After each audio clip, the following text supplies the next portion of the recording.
ഓം സായിറാം. അധ്യായം 2. ഈ പുസ്തകം എഴുതുവാനുള്ള കാരണം. 1-ാം അധ്യായത്തിൽ സായിബാബ ഗോതമ്പ് പൊടി ഗ്രാമാതിർത്തിക്ക് പുറത്തു വിതറി കോളറ നിയന്ത്രിച്ച അതിശയലീലയെപ്പറ്റി പ്രസ്താവിച്ചുവല്ലോ. പിന്നീട് അനവധി അതിശയലീലകളെപ്പറ്റി കേൾക്കാൻ ഇടവന്ന എനിക്കുണ്ടായ ആനന്ദധാരയാണ് ഈ കാവ്യം. സായിബാബയുടെ അതിശയലീലകൾ വിവരിക്കുന്ന ഒരു ഗ്രന്ഥം ഭക്തന്മാർക്ക് ആനന്ദകരവും ഉപദേശപരവും ആയിരിക്കുമെന്നും അതവരുടെ പാപങ്ങളെ ഇല്ലായ്മ ചെയ്യുമെന്നും ഉദ്ദേശിച്ചാണ് ബാബയുടെ ജീവിതത്തെപ്പറ്റിയും ഉപദേശങ്ങളെപ്പറ്റിയും ഞാൻ പ്രതിപാദിക്കുന്നത്. ഒരു ഋഷിയുടെ ജീവിതം വിവാദപരവും സാധാരണക്കാരന് മനസ്സിലാക്കാൻ പ്രയാസമുള്ളതുമാണ്. അത് നമുക്ക് സത്യത്തിൻ്റെയും മാഹാത്മ്യത്തിൻ്റെയും വഴി കാണിച്ചു തരുന്നു. ഈ പ്രവൃത്തിക്കുള്ള കഴിവില്ലായ്മയും ധൈര്യവും. ഹേമത് പാന്തിന് ഇത്തരത്തിലുള്ള ഒരു പുസ്തകം എഴുതാൻ പറ്റിയ ആളല്ല താനെന്ന ഒരു ധാരണ ഉണ്ടായിരുന്നു. അദ്ദേഹം പറഞ്ഞു, എൻ്റെ ഏറ്റവും അടുത്ത സുഹൃത്തിൻ്റെ ജീവിതത്തെ പോലും എനിക്കറിയില്ല, എൻ്റെ സ്വന്തം മനസ്സിനെ പോലും എനിക്കറിയില്ല. എന്നിരിക്കെ ഒരു ഋഷിയുടെ ജീവിതത്തെപ്പറ്റി എഴുതാനും വേദങ്ങളാൽ പോലും കഴിയാത്ത അവതാര മാഹാത്മ്യത്തെപ്പറ്റി വിവരിക്കാനും എനിക്ക് എങ്ങനെ കഴിയും? മറ്റൊരു ഋഷിയെ അറിയുന്നവൻ തന്നെത്താൻ ഒരു ഋഷിയായിരിക്കണം. എന്നിരിക്കെ അവരുടെ മാഹാത്മ്യത്തെപ്പറ്റി ഞാൻ എങ്ങനെ വിവരിക്കും? ഒരു ഋഷിയുടെ ജീവിതത്തെപ്പറ്റി വിവരിക്കുക ഏറ്റവും ശ്രമകരമാണ്. അത് 7 കടലിലെ വെള്ളം അളക്കുന്നതിനും ആകാശം തുണി കൊണ്ട് മൂടുന്നതിനും സമമാണ്. ഇത് എന്നെ ആൾക്കാരെ കൊണ്ട് പരിഹസിപ്പിക്കലായിരിക്കുമെന്ന് ഞാൻ മനസ്സിലാക്കിയിട്ടുണ്ട്. ഈ കാരണത്താൽ സായിബാബയുടെ കരുണയ്ക്ക് വേണ്ടി പ്രാർത്ഥിക്കുന്നു. മഹാരാഷ്ട്രയിലെ സുപ്രധാന കവിയും ഋഷിയുമായ ശ്രീ ജ്ഞാനേശ്വർ മഹാരാജ് ഒരിക്കൽ പറയുകയുണ്ടായി, ഋഷിമാരുടെ ജീവിതത്തെപ്പറ്റി എഴുതുന്നവരെ ദൈവം പ്രേമിക്കുന്നുവെന്ന്. ഋഷിമാർക്കും ഭക്തന്മാരുടെ ആശയ്ക്കനുസരിച്ച് അത്തരം പ്രവൃത്തികൾ പൂർത്തീകരിച്ചു കൊടുത്ത് അവരുടെ സേവനം സ്വീകരിക്കുന്നത് ഒരു പ്രത്യേക സ്വഭാവമാണ്. ഋഷിമാർ പ്രചോദനം കൊടുക്കുന്നതോടുകൂടി ഭക്തൻ ഒരു പണിയായുധവും ഉപാധിയുമായി മാറി അത്തരം പ്രവൃത്തികൾ വിജയത്തിൽ കലാശിക്കുന്നു. ഉദാഹരണമായി, ശകവർഷം 1700-ാം ആണ്ടിൽ മഹീപതി എന്ന കവി ഋഷിമാരുടെ ജീവചരിത്രം എഴുതാൻ ആഗ്രഹിച്ചു. ഋഷിമാർ അദ്ദേഹത്തിന് പ്രചോദനം കൊടുത്ത് ആ പ്രവൃത്തികൾ പൂർത്തീകരിച്ചു. അതുപോലെ തന്നെ ശകവർഷം 1800-ാം ആണ്ടിൽ ദാസ്കനുവിൻ്റെ സേവനങ്ങളെ സ്വീകരിക്കപ്പെട്ടു. അദ്ദേഹം എഴുതിയ 4 പുസ്തകങ്ങളാണ് ഭക്തവിജയം, സന്തവിജയം, ഭക്തലീലാമൃത്, സന്തകഥാമൃത് എന്നിവ. ഇവയിൽ ആധുനിക ഋഷിമാരുടെ ജീവചരിത്രങ്ങളാണ് പ്രതിപാദിച്ചിട്ടുള്ളത്. ഭക്തലീലാമൃതിൻ്റെ 31, 32, 33 അധ്യായങ്ങളിലും സന്തകഥാമൃതിൻ്റെ 57-ാം അധ്യായത്തിലും സായിബാബയുടെ മാധുര്യമാർന്ന ജീവിത രീതിയും സന്ദേശങ്ങളും വിശദമായി പ്രതിപാദിച്ചിട്ടുണ്ട്. ഇവ സായിലീല മാസികയിൽ 17-ാം വോള്യം 11, 12 പതിപ്പുകളിൽ പ്രത്യേകമായി പ്രസിദ്ധപ്പെടുത്തിയിട്ടുണ്ട്.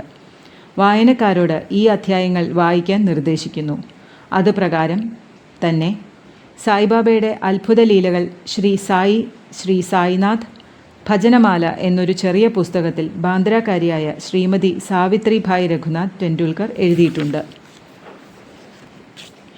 ദാസ്കനു മഹാരാജും സായിബാബയെപ്പറ്റി മാധുര്യമുള്ള കവിതകൾ എഴുതിയിട്ടുണ്ട്. ഗുജറാത്തിയിൽ ആമിനാഥ് ഭവാനി മേത്ത എന്ന ഭക്തനും സായിബാബയുടെ കഥകൾ എഴുതിയിട്ടുണ്ട്. സായിനാഥ് പ്രഭ എന്ന ഷിർദിയിലെ ദക്ഷിണ ഭിക്ഷാ സനസ്ഥാൻ വക മാസികയിലെ ഏതാനും പതിപ്പുകളിലും ഈ കഥകൾ വന്നിട്ടുണ്ട്. സ്വാഭാവികമായും ഒരു ചോദ്യം ചോദിക്കാനിടയുണ്ട്. ഇത്ര അധികം സായി കഥകൾ എഴുതിയിരിക്കെ എന്താണ് ഇനിയും ഇത്തരത്തിലുള്ള ഒരു സച്ചരിതത്തിൻ്റെ ആവശ്യം? അതിന് ഋജുവും ലളിതവുമായ ഉത്തരമുണ്ട്. സായിബാബയുടെ ജീവചരിത്രം അനന്തമായ സമുദ്രത്തിന് സമാനമാണ്. അതിൽ മുങ്ങിത്തപ്പുന്ന ഏതൊരാൾക്കും വിലപിടിച്ച രത്നങ്ങളാകുന്ന ജ്ഞാനവും ഭക്തിയും ലഭിക്കും. അവയെ പൊതുജനങ്ങൾക്ക് വിതരണം ചെയ്യാം. സായിബാബയുടെ സന്ദേശങ്ങളും കഥകളും ഉദാഹരണങ്ങളും മാസ്മരശക്തിയുള്ളവയാണ്. അത് ജനങ്ങൾക്ക് ശാന്തിയും സമാധാനവും നൽകുന്നു. അതോടുകൂടി തന്നെ ലൗകികത്തിൻ്റെ കഷ്ടപ്പാടുകളും വ്യസനങ്ങളും ഭാരങ്ങളും മറക്കാനും വിജ്ഞാനവും ബുദ്ധിയും പകർന്നുകൊടുത്ത് ആധ്യാത്മികത്വത്തിലേക്ക് നയിക്കുവാനും അവ സഹായിക്കുന്നു.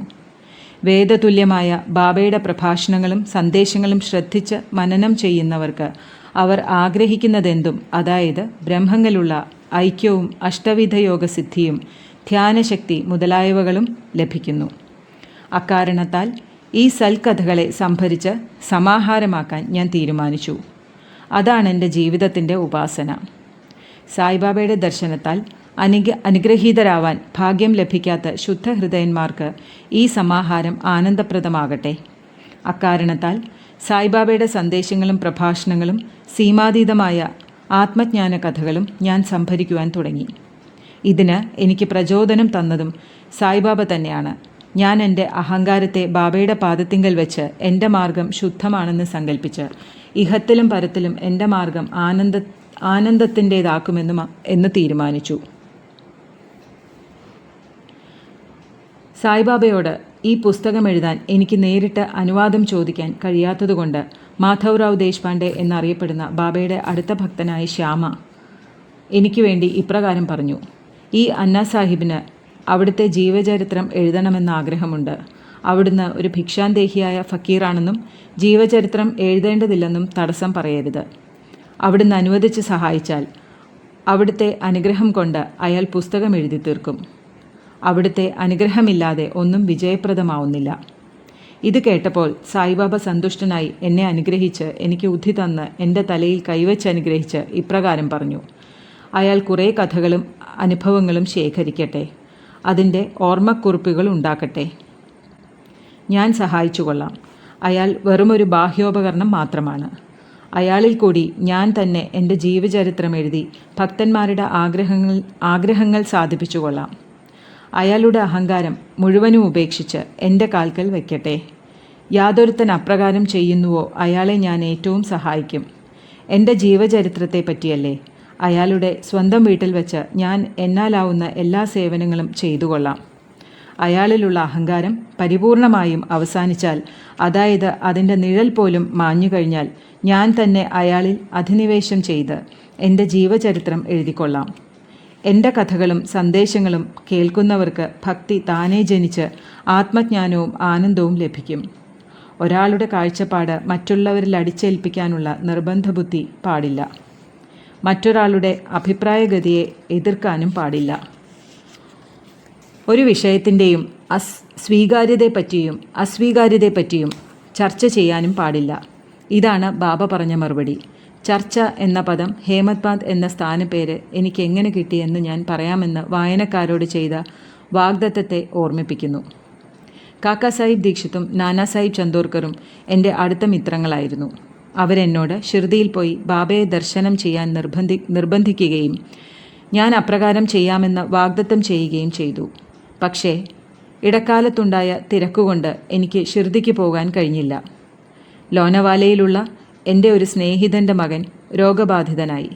അയാളെ കൊണ്ടാവുന്നതെല്ലാം പരിശ്രമിച്ചിട്ടും പനി വിട്ടു മാറിയില്ല. അയാളുടെ ഗുരുവെ മകൻ്റെ കിടക്കക്കരികിൽ ഇരുത്തി നോക്കി. എന്നിട്ടും കാര്യമുണ്ടായില്ല. ഇത് കേട്ട് ഞാൻ ആലോചിച്ചു, എന്താണ് ഗുരുവിനെ കൊണ്ടൊരു പ്രയോജനം? അയാൾക്കെൻ്റെ സുഹൃത്തിൻ്റെ മകനെ പോലും രക്ഷിക്കാൻ കഴിഞ്ഞില്ല.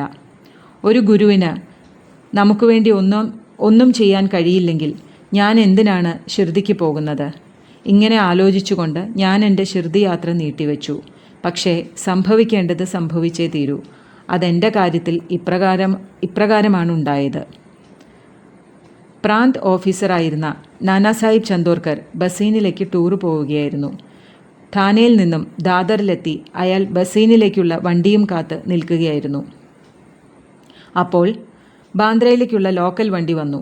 അങ്ങനെ അയാൾ ബാന്ദ്രയിലെത്തി. എന്നെ വിളിപ്പിച്ച് ഷിർദിയിൽ പോകാത്തതിനെപ്പറ്റി ശാസിച്ചു. ഞാൻ ഷിർദിക്ക് പോകണമെന്ന നാനയുടെ വാദഗതി ആനന്ദകരമായതും എന്നെ ബോധ്യപ്പെടുത്തുന്നതുമായതുകൊണ്ട് അന്ന് രാത്രി തന്നെ ഞാൻ ഷിർദിക്ക് പോകാൻ തീരുമാനിച്ചു. ഞാൻ എൻ്റെ ലഗേജുമെടുത്ത് ഷിർദിക്ക് പുറപ്പെട്ടു. ദാദറിൽ ചെന്ന് മൻമാഡിലേക്ക് വണ്ടി കയറാമെന്ന് കരുതി ദാദറിലേക്ക് ബുക്ക് ചെയ്ത് ഞാൻ വണ്ടിയിൽ കയറി. വണ്ടി പുറപ്പെടാറായപ്പോൾ തിരക്കിട്ട് ഒരു മുഹമ്മദിയൻ എൻ്റെ കമ്പാർട്ട്മെൻറ്റിൽ കയറി. എൻ്റെ സാധനങ്ങളെല്ലാം കണ്ട് ഞാൻ എവിടേക്കാണ് പോകുന്നതെന്ന് ചോദിച്ചു. എൻ്റെ ഉദ്ദേശം ഞാൻ പറഞ്ഞപ്പോൾ അയാൾ എന്നോട് ദാദറിലേക്ക് പോകേണ്ടെന്നും മൻമാഡ് മെയിൽ ദാദറിൽ നിൽക്കില്ലെന്നും ഞാൻ ബോരിബന്ദറിൽ ഇറങ്ങിയാൽ മതിയെന്നും നിർദ്ദേശിച്ചു. ഈ ചെറിയ അത്ഭുതലീല സംഭവിച്ചില്ലായിരുന്നുവെങ്കിൽ പിറ്റേന്ന് ഞാൻ ഷിർദിയിൽ എത്തുകയില്ലെന്ന് മാത്രമല്ല, എൻ്റെ സംശയങ്ങൾ തന്നെ വർദ്ധിക്കുമായിരുന്നു. പക്ഷേ അങ്ങനെയാവാൻ പാടില്ല. ഭാഗ്യം എൻ്റെ ഭാഗത്തായിരുന്നതുകൊണ്ട് പിറ്റേന്ന് രാവിലെ 9-നും 10-നും ഇടയ്ക്ക് ഞാൻ ഷിർദിയിലെത്തി. ബാബു സാഹിബ്, കാക്കാ സാഹിബ് ദീക്ഷിത് അവിടെ കാത്തു നിന്നിരുന്നു. ഇത് 1910 ആയിരുന്നതുകൊണ്ട് അവിടെ ഭക്തന്മാർക്ക് താമസിക്കാൻ സതേവാട മാത്രമേ ഉണ്ടായിരുന്നുള്ളൂ. കുതിരവണ്ടിയിൽ നിന്നിറങ്ങിയതോടുകൂടി ബാബാ ദർശനത്തിന് എനിക്ക് ഔത്സുക്യം വർദ്ധിച്ചു. മഹാഭക്തനായ താത്യാസാഹേബ് നൂൽക്കാർ മസ്ജിദിൽ നിന്ന് മടങ്ങി വരും വഴി ഞങ്ങളെ കാണുകയും ഞങ്ങളോട് സായിബാബ സത്രത്തിൻ്റെ മൂലയ്ക്കൽ നിൽക്കുന്നുണ്ടെന്നും ഉടനെ പ്രാരംഭമായി ദർശനം കഴിക്കാമെന്നും പിന്നീട് സ്നാനത്തിനു ശേഷം സൗകര്യമായി ബാബയെ കാണാമെന്നും പറഞ്ഞു. ഇത് കേട്ട ഉടനെ ഞാൻ ഓടിച്ചെന്ന് ബാബയെ നമസ്കരിച്ചു. എൻ്റെ ആനന്ദത്തിന് അതിരില്ലായിരുന്നു. നാനാ ചന്ദോദ്കർ പറഞ്ഞു തന്നതിലും എത്രയോ ഉപരിയാണ് ഞാൻ കണ്ടത്. എൻ്റെ എല്ലാ ബോധനോപാധികളും ആ ദർശനമാത്രയിൽ സംതൃപ്തമായി. ഞാൻ വിശപ്പും ദാഹവും വിസ്മരിച്ചു. ബാബയുടെ പാദസ്പർശനം ചെയ്ത മാത്രയിൽ ഞാൻ എൻ്റെ ജീവിതത്തിൽ പുതിയ തുടക്കം കുറിച്ചു. ഈ ദർശനത്തിന് എനിക്ക് വഴിവച്ചും ത്വരിതപ്പെടുത്തിയും തന്ന എല്ലാവരോടും ഞാൻ കടപ്പാടുള്ളവനാണ്. അവരെൻ്റെ യഥാർത്ഥ ബന്ധുക്കളാണ്. അവരോടുള്ള കടപ്പാട് എനിക്ക് തീർത്താൽ തീരാത്തതാണ്. ഞാൻ അവരെ സ്മരിച്ച് മനസ്സാ നമിക്കുന്നു. സായി ദർശനത്തിൻ്റെ പ്രത്യേകത എനിക്ക് മനസ്സിലായിടത്തോളം ദർശനമാത്രയിൽ തന്നെ ചിന്താഗതികൾ അപ്പാടെ മാറ്റുന്നുവെന്ന് മാത്രമല്ല, മുമ്പ് ചെയ്ത കൃത്യങ്ങളുടെ ശക്തി നിശേഷം നിർമ്മാർജ്ജനം ചെയ്ത് ക്രമേണ ലൗകികത്തോട് നിസ്സംഗത്വവും നിർവികാരത്വവും വളർത്തിയെടുക്കുന്നുവെന്നതു കൂടിയാണ്. പൂർവജന്മങ്ങളിലെ സൽക്കർമ്മം കൊണ്ട് മാത്രമാണ് ഈ ദർശനത്തിന് സാധ്യമാവുന്നത്. സായിബാബയെ ദർശിക്കൽ ഒന്നുകൊണ്ട് മാത്രം മുഴുവൻ പ്രപഞ്ചവും സായി രൂപമായി നമുക്ക് അനുഭവപ്പെടുന്നതാണ്. ഹേമത് പാന്ത് എന്ന നാമം കിട്ടിയത് ഞാൻ ആദ്യമായി ഷിർദിയിലെത്തിയ അന്നു തന്നെ ഞാനും ബാലാസാഹിബ് ഭാട്ടയുമായി ഒരു ഗുരുവിൻ്റെ ആവശ്യകതയെക്കുറിച്ച് വാഗ്വാദമുണ്ടായി. ഞാൻ വാദിച്ചത്, നാം എന്തിന് നമ്മുടെ സ്വാതന്ത്ര്യം ഉപേക്ഷിച്ച് മറ്റുള്ളവർക്ക് വഴങ്ങുന്നു? നമുക്ക് നമ്മുടെ പ്രവൃത്തി ചെയ്യേണ്ടിയിരിക്കെ ഒരു ഗുരുവിൻ്റെ ആവശ്യമെന്താണ്? തന്നെത്താൻ പരിശ്രമിച്ച് രക്ഷിക്കേണ്ടിയിരിക്കുന്നു. ഒന്നും ചെയ്യാതെ ഉറങ്ങി സമയം കളയുന്ന ഒരാളെ ഗുരുവിനെ എന്തു ചെയ്യാൻ കഴിയും? ഇങ്ങനെ സ്വാതന്ത്ര്യമാർഗത്തെക്കുറിച്ച് ഞാനും വിധിയെക്കുറിച്ച് മിസ്റ്റർ ഭാട്ടെ ഇപ്രകാരവും വാദിച്ചു. സംഭവിക്കാനുള്ളത് സംഭവിച്ചേ തീരൂ. മഹത്തുക്കൾ കൂടി പരാജിതരാവുന്നു. മനുഷ്യൻ ഒന്നാശിക്കുന്നു, ദൈവം മറ്റൊന്നു വരുത്തുന്നു. നിങ്ങളുടെ സാമർഥ്യത്തെപ്പറ്റി മറക്കൂ. അഹങ്കാരവും അഹംഭാവവും നിങ്ങളെ സഹായിക്കുന്നില്ല. ഈ വാഗ്വാദം എല്ലാ വശങ്ങളെക്കുറിച്ചും 1 മണിക്കൂറിലധികം നടന്നെങ്കിലും സാധാരണ പോലെ ഒരു തീരുമാനത്തിലും എത്തിയില്ല. ഒടുക്കം മടുത്ത് ഞങ്ങൾക്ക് വാദം നിർത്തേണ്ടി വന്നു. ഇതിൻ്റെ എല്ലാം ഫലമായി എൻ്റെ മനഃശാന്തി നഷ്ടപ്പെടുകയും അഹംഭാവം കൊണ്ടും മറ്റും മാത്രമാണ് ഇത്തരം വാദത്തിന് പോകേണ്ടി വരുന്നതെന്ന് മനസ്സിലാവുകയും ചെയ്തു. ഞാനെന്ന ഭാവം കൊണ്ട് മാത്രമാണ് ചുരുക്കത്തിൽ വാഗ്വാദത്തിന് പോകുന്നത്. പിന്നീട് ഞങ്ങൾ മറ്റുള്ളവരോടൊപ്പം മസ്ജിദിൽ പോയപ്പോൾ ബാബ കാക്കാ സാഹിബ് ദീക്ഷിത്തിനോട് ഇപ്രകാരം ചോദിച്ചു: എന്താ സദൈവാടയിൽ നടന്നുകൊണ്ടിരുന്നത്? എന്തിനെ സംബന്ധിച്ചായിരുന്നു തർക്കം? എന്നിട്ട് എന്നെ തറപ്പിച്ചു നോക്കി ബാബ വീണ്ടും ചോദിച്ചു, ഈ ഹേമത് പാന്ത് എന്തു പറയുന്നു? ഈ വാക്കുകൾ കേട്ടപ്പോൾ ഞാൻ അതിശയിച്ചു പോയി. മസ്ജിദ് ഞാൻ താമസിക്കുന്നതും വാദം നടന്നതുമായ സദൈവാടയിൽ നിന്നും സാമാന്യം അകലെയാണ്. ബാബ അന്തര്യാമിയും അന്ധകരണങ്ങളുടെ നാഥനുമല്ലെങ്കിൽ എങ്ങനെ ഈ വാദത്തെ മനസ്സിലാക്കി? മർമ്മപ്രധാനവും ഭാവി സൂചകവുമായ സ്ഥാനപ്പേര്. എന്താണ് സായിബാബ എന്നെ ഹേമത് പാന്ത് എന്ന് വിളിക്കാൻ കാരണം? ഈ പദം ഹേമാദ്രി പാന്ത് എന്ന പേരിൻ്റെ ഒരു ചുരുക്കപ്പേരായി നാടൻ ഭാഷയിൽ പറഞ്ഞു വരുന്നതാണ്. ഈ ഹേമാദ്രി പാന്ത് യാദവ വംശത്തിൽപ്പെട്ട ദേവഗിരിയിലെ മഹാദേവ്, രാമദേവ് എന്നീ രാജാക്കന്മാരുടെ പ്രശസ്തനായ സജീവനായിരുന്നു. അദ്ദേഹം അഗാധ പണ്ഡിതനും സൽസ്വഭാവിയും ചതുർവർഗ്ഗ ചിന്താമണി, രാജപ്രശസ്തി എന്നീ മഹത് ഗ്രന്ഥങ്ങളുടെ രചയിതാവുമായിരുന്നു. പുതിയ തരം കണക്ക് സൂക്ഷിക്കുന്ന സമ്പ്രദായവും മറ്റും അദ്ദേഹം കണ്ടുപിടിച്ച് പ്രചരിപ്പിച്ചതാണ്. മോഡി എന്ന മറാത്തി ചുരുക്കെഴുത്ത് അദ്ദേഹം തുടങ്ങിവെച്ചതാണ്. അദ്ദേഹവുമായി താരതമ്യപ്പെടുത്തിയാൽ ഞാൻ നേരെ വിപരീതമായ മൂഢനും ബുദ്ധിശൂന്യനുമായ ഒരു വെറും സാധാരണക്കാരനാണ്.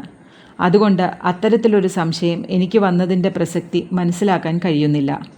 പക്ഷേ അതിനെപ്പറ്റി അവഗാഢമായി ചിന്തിച്ചതിൽ ആ പേര് എൻ്റെ അഹംഭാവത്തിനെതിരായ ഒരു ശരമായിരുന്നുവെന്നും ഞാൻ സദാ ശാന്തനും എളിയവനുമായിരിക്കണമെന്ന് എന്നെ മനസ്സിലാക്കി തരികയായിരുന്നുവെന്നും എനിക്ക് വെളിപ്പെട്ടു.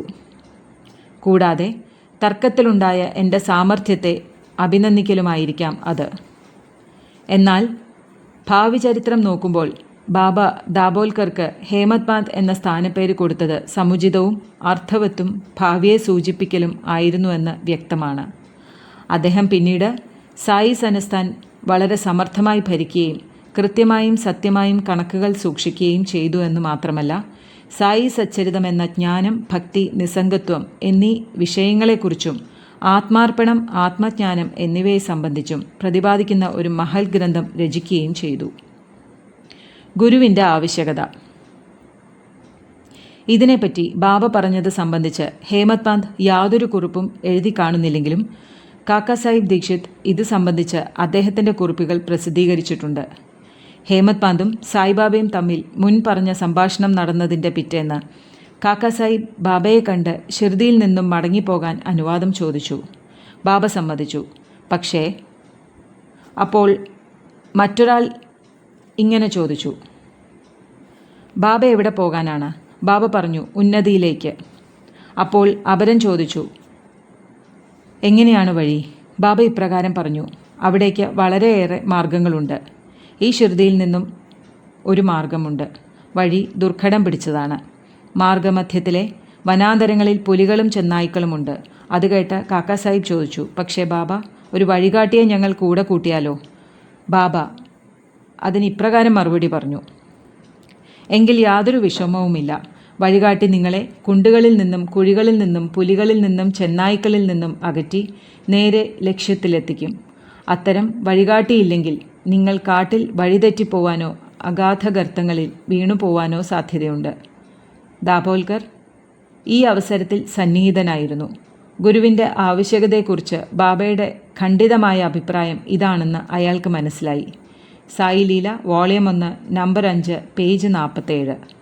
അന്നു തൊട്ട് മനുഷ്യൻ സ്വതന്ത്രനോ പരാധീനനോ എന്നും മറ്റുമുള്ള വാഗ്വാദങ്ങൾ ആധ്യാത്മിക വിഷയങ്ങളിൽ അപ്രസക്തവും അനാവശ്യവുമാണെന്ന് അദ്ദേഹത്തിന് ബോധ്യമായി.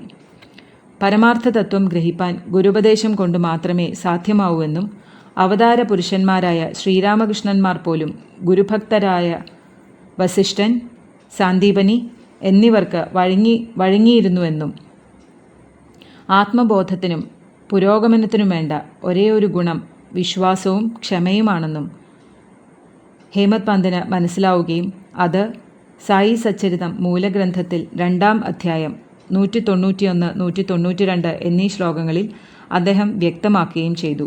ശ്രീ സായിയെ നമിക്കുവിൻ. ലോകശാന്തി ഭവിക്കട്ടെ. ഓം സായി റാം.